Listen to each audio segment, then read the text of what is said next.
The Drummer's Curse. In the village of Nusumba, there lived a man named Kofi, known far and wide for his skill with the talking drum. His rhythms could summon warriors, call the rains, or soothe crying babies. But Kofi was not a humble man. He believed he was greater than the spirits themselves. One evening, during the Grand Harvest Festival, the village gathered around the sacred fire.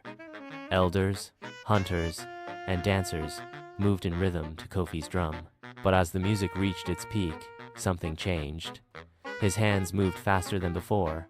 His heart pounded with excitement. The people cheered, but the elders frowned. "Kofi, be careful," an old priest warned. "Do not challenge the spirits." But Kofi only laughed. "What spirit can play better than me?" The crowd gasped at his arrogance, but no one dared to speak. That night, as Kofi slept, a shadow crept into his hut. A voice, deep as thunder, whispered, "If you think you are greater than the spirits, then let your drum never leave your hands." Kofi awoke in terror. His wrist's arms were fused to the drum. No matter how he pulled, the drum would not release him. He ran to the village square, crying for help, but the people only gasped in horror. Days passed. Kofi could not eat, could not rest. The drum beat endlessly, as if it had a life of its own.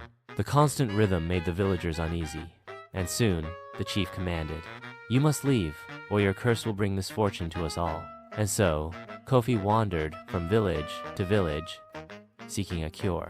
He went to the great river, where the water priestess lived. She examined him and shook her head. "Your pride has angered the spirits.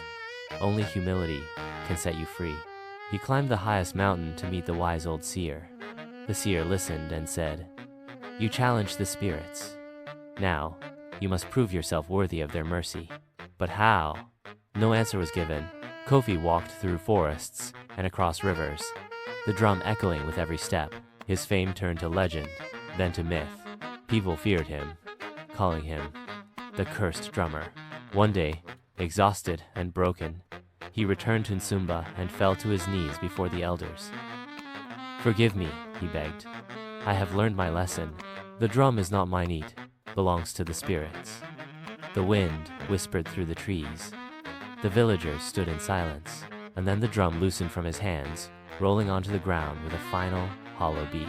From that day on, Kofi played only to honor the spirits, never for pride. He became a teacher, sharing his wisdom with young drummers. And in Sumba, people still tell his tale, warning musicians, "Respect the gift, or the gift will own you."